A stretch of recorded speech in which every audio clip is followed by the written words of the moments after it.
आपकी जो एक पर्सनालिटी बन गई एज एन एक्टर और as an influencer, as a celebrity, वो एक मुझे लगता है बहुत ही रिस्पॉन्सिबल तरीके से आपने अपनी पब्लिक दी है इमेज कि लोगों को एक फ़ख्र होता है कि सारा खान बहुत ही पब्लिक से कनेक्ट करने वाली कलाकारा हैं जिनको लोग लुक अप टू कर सकते हैं और कोई ऐसी कंट्रोवर्सीज नहीं निकलती। आपकी मैरिड लाइफ भी बहुत ही इंस्पिरेशनल है और बहुत ज़्यादा।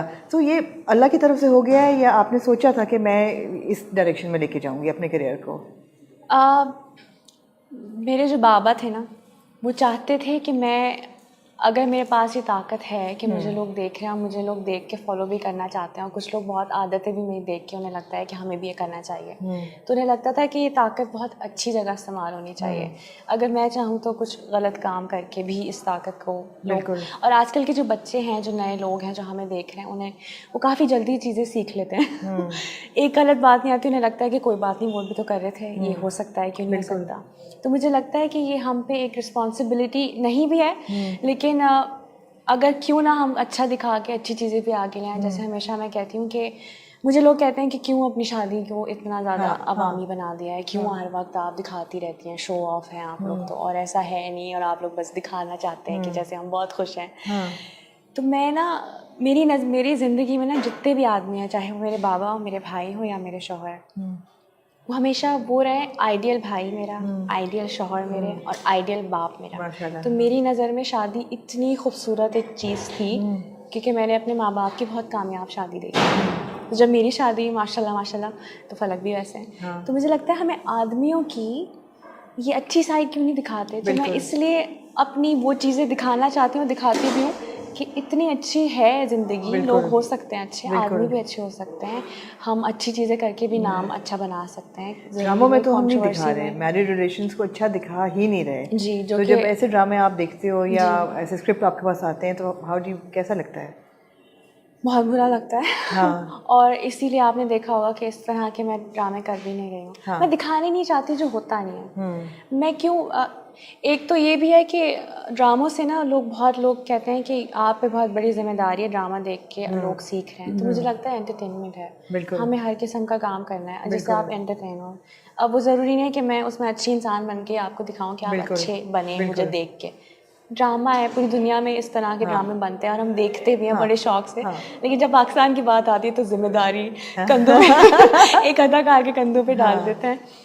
तो मैं लेकिन वो दिखाना चाहती हूँ कि औरत मजबूत है, आदमी भी अच्छे होते हैं, औरतें भी अच्छी होती हैं, उनको अच्छे दिखाएं, उसमें रह के अच्छी कहानियाँ बनाएं। अब वो रोने वाली औरत जिसकी 4 शादियाँ हो गई हैं मियाँ की, और वो तलाक दे रहा है, मार भी रहा है, लेकिन वो उसके घर में रहना चाहती है, इस चीज़ से मैं रिलेट नहीं कर पाती। और जिससे मैं रिलेट नहीं कर पा रही वो मैं दिखा नहीं सकती। मतलब मैं लोगों को समझा ही नहीं सकती वो बात जो खुद मुझे समझ नहीं आ रही। तो वही आप रोल्स भी फिर वही चुन रही हैं जो शायद क्लोजर टू यू, जिनसे आप आइडेंटिफाई कर सकते हो, जिसमें एक ऐसी बात भी हो कि अगर वो नेगेटिव है, अगर अनम ऐसी है, बेवकूफ़ औरत है, तो उसके साथ फिर वो चीज़ें होती भी हैं, फिर उसका एक अंजाम भी होता है कि उसके साथ ये हुआ है। तो मैं इसीलिए वो किरदार चूज़ करती हूँ जो वाकई जिससे मैं भी रिलेट कर सको। सारा मुश्किल है आजकल काम करना आपके लिए या आसान होता जा रहा है? बिकॉज अब ऑब्वियसली आप एक प्रोफेशनल एक्टर हो, बहुत ही अच्छे एक्टर हो, award winning. Is it becoming easier या मुश्किल? आपकी बेटी भी है छोटी और पूरे इतने लंबे सेट्स पे काम करना और सीन्स पूरे दिन के शूट चल रहे होते हैं, तो डायनामिक क्या है आजकल का काम का? मुश्किल अगर आप दूसरे तरीके से पूछे तो मुश्किल मेरे लिए तब आ जाता है अगेन जब कोई ऐसी बात दिखाना चाहते हैं जिससे मैं रिलेट नहीं कर पा रही। वो मुश्किल मेरे लिए वो मुश्किल है वो मुश्किल है मेरे लिए। कहीं दफ़ा ऐसा होता है कि बनता नहीं है मारना, लेकिन आप मारें बिकॉज ये ड्रामा है। ड्रामा मेरी नज़र में मारना पीटना रोना नहीं होता।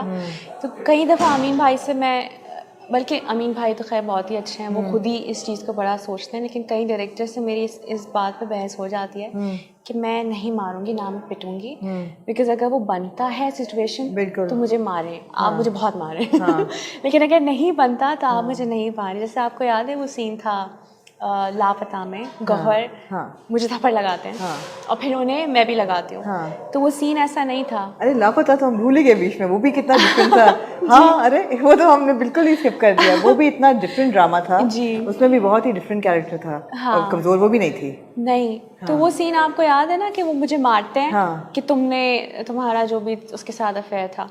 तो वो हमने वहाँ साइड पे बैठ के लड़ाई की कि वो मारेगी, तो मैंने कहा मैं भी मारूंगी, क्योंकि वो लड़की है ही नहीं पिटने वाली, या तो वो हो पिटने वाली। बिल्कुल। तो फिर वो जो थप्पड़ मैंने वापस लगाया था वो हमने खुद ऐड किया था सीन। तो इस जगह मैं फंस जाती हूँ, मुश्किल हो जाती है। और अगर पर्सनल लाइफ की बात करिए तो मुश्किल है, जाहिर है, बिकॉज मुझे आलियाना इतना याद आती है, पूरा दिन मैं कॉल करती रहती हूँ ठीक है।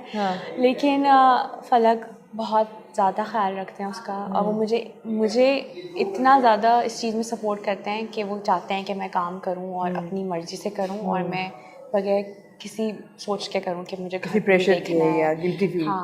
आपके साथ की बहुत सी एक्ट्रेसेस ऐसी हैं जिन्होंने काम रोक दिया जी शादी के बाद, बच्चों के बाद तो बिल्कुल ही, मगर आप पे ऐसी कोई? क्योंकि फलक ने मुझे बोला, मैंने एक पॉइंट आया, मैंने सोचा कि फलक थोड़ा ब्रेक ले लेती हूँ 3-4 साल, क्योंकि आलियाना को संभालेंगे और भी बच्चे चाहिए। तो फलक ने कहा कि तुम पागल हो, तुम्हें लोग इतना प्यार करते हैं, तुम्हें लोग देखना चाहते हैं, और उस सबसे बढ़ के मैं इस काम से बहुत प्यार करती हूँ। तो मैंने कहा तुम काम करो, मैं संभाल लूँगा आलियाना को, जब मैं काम करूँगा तुम संभाल लेना। तो अब ये होता है कि जब उनके टूर शुरू होता है तो फिर भी मेरी बहनें संभालती हैं। अच्छा ना, आपके पास वो है मेरे पास। और आलियाना, आयशा है, नूर है, मेरा भाई है, तो वो लोग संभाल लेते हैं। और फिर जब मैं बिजी होती हूँ तो फलक पूरा दिन संभालते हैं। मुझे इतनी अच्छी बात है, मुझे कभी नहीं लगा सारा आपकी वीडियोस देख के कि फेक हैं। मुझे हमेशा देख के ऐसा लगा कि यार ये इतना प्यारा रिलेशन है इन दोनों का, और आपकी स्माइल इतनी जेन्युइन होती है, और फलक का बेगम करके आ गया ना, इतना क्यूट होता है सारा कि उसमें कोई कभी, मैंने आपको इकट्ठे इंटरव्यू भी किया हुआ दोनों को, कभी नहीं ऐसा लगा कि फेक है। तो इतनी खुशी होती है देख के कि वाकई इतने कॉन्फिडेंट एक कपल है।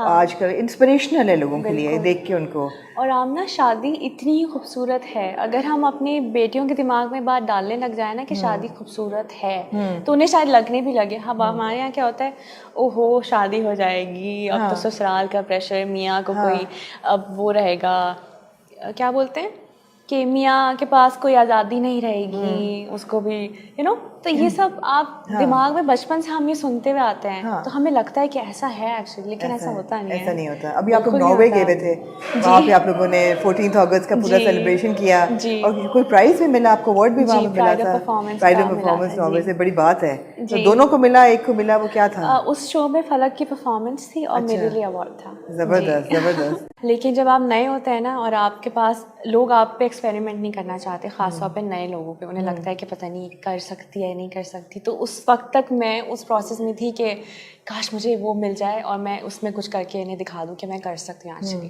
तो दीवारें शब के बाद जब वो अच्छा गया माशाल्लाह, तो मेरे पास बहुत सारी चॉइस थी कि मैं किस किरदार को करूँ। तो मुझे करना था बिल्कुल अलग, जो मैं हो ही नहीं। तो मैंने मिराल किया था, और मिराल में मुझे बहुत मज़ा आया था। और मैं चाहती थी कि मिराल वाला किरदार मैं और भी करूँ। फिर मैंने किया रक्स बिस्मिल, वो भी एक मुख्तलिफ किरदार था, लेकिन मुझे लगता है कि आज तक चाहे वो मिराल हो, सबात हो या हम तुम हो, ये जो किरदार मैं कर रही हूँ ना वबाल में, ये मेरे मतलब ये किसी ने सोचा ही नहीं। सबात भी सोच सकते हैं, मिराल भी सोच सकते हैं, महा भी सोच सकते हैं। हाँ, थोड़ा मुश्किल लोगों के लिए था, लेकिन ये मैं खुद भी नहीं सोच सकती थी कि क्या मेरे अंदर से ये भी निकलेगा। क्या ऐसा क्या है इस कैरेक्टर में? देखिए, इस कैरेक्टर का नाम है अनम, और इसको एक वर्ड डिफाइन करता है मेरी नज़र में, वो है बेवकूफ़। अच्छा। हाँ, एक होता है इंसान, एक होता है नेगेटिव इंसान कि वो है नेगेटिव, और एक होता है बेवकूफ़ इंसान जो बेवकूफ़ी में गलत काम कर देता है, जिसको लोग नेगेटिव कहते हैं हमारे यहाँ। तो मेरी नज़र में